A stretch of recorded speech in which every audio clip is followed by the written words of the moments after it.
Hello everyone, আমি মৌ। It's all about মৌ। এই চ্যানেলে তোমাদের প্রত্যেককে জানাই স্বাগত। আজকে যাচ্ছি একটু মাসির বাড়ি, একটু দরকার ছিল, তো সে কারণে স্নান টান করে রেডি হয়ে বেরিয়ে গেছি। তো তোমরা সাথে থাকো এবং দেখতে থাকো। আর তোমাদের সাথে আমি দেখা করছি মাসির বাড়ি পৌঁছে। সো আমি অটো থেকে নেমে গেছি, এবার যাচ্ছি ওর বাড়িতে। চলো যাওয়া যাক। সো গাইজ, আমি এখন মাসির বাড়ি চলে এসেছি।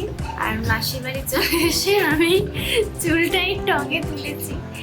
এরপর আমি পেট পুজো করবো, খাবো, তো তোমাদের দেখাই।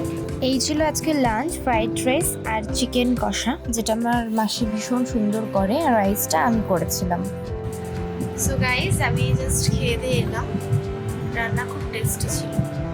তো এরপর ভাবছি একটু রেস্ট নিয়ে তারপরে কোথাও একটা বেরোনোর প্ল্যানিং মাসি করছে, কারণ যেহেতু ঘরে বসে বসে বোর হয়, তো সেজন্য আমাকে নিয়ে, আমি হচ্ছে ওর একমাত্র পার্টনার, তো আমাকে নিয়ে বেরোনোর একটা প্ল্যানিং করছে, সেটা বুঝতে পারছি, বাট এখন আমাকে কিছু বলেনি।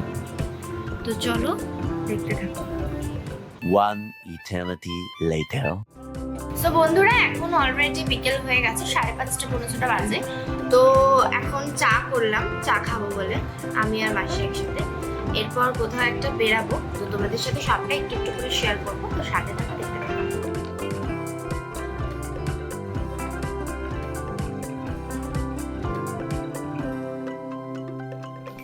তো বন্ধুরা, আমি রেডি হয়ে গেছি, ওদিকে মাসিও রেডি হচ্ছে। তো আমি আর মাসি এখন বেরোচ্ছি, তো চলো যাওয়া যাক। আমি আজ এসে গেছি শ্যামবাজারের সেই বিখ্যাত বাবুলালের মোমো খেতে। এখানে আমি মোমো খেতে প্রচুরবার এসেছি, বাট মাসি আজকে ফার্স্ট টাইম এসেছে আমার সাথে। মোমো খেয়ে খুব মজা খেতে ইচ্ছে হচ্ছিল, তাই আমি আর মাসি একটা করে নিয়ে নিলাম। আর ফেরার পথে হাতিবাগান হয়ে যেহেতু ফিরছিলাম, হাতিবাগানে গেলে কিছুই আমি কিনি না, বাট ইয়াররিংস আমি কিনব, কারণ এত কালেকশন ইয়াররিংসের, তো সেই জন্য আমি একটা কিনবই। আর বাজার কলকাতার ঠিক পাশে একটা দোকান আছে যেখানে অনেক অনেক কানের পাওয়া যায়, আর আমি সেখান থেকেই আমি একটা মাসে একটা নিলাম। আমি যেটা নিয়েছি তোমাদের দেখাচ্ছি। এই ইয়াররিংসটা আমি নিয়েছি। সো আমি এখন জাস্ট বাড়ি ফিরছি, মোমো খেয়ে একটা ইয়াররিংস কিনে এবার বাড়িতে ঢুকবো।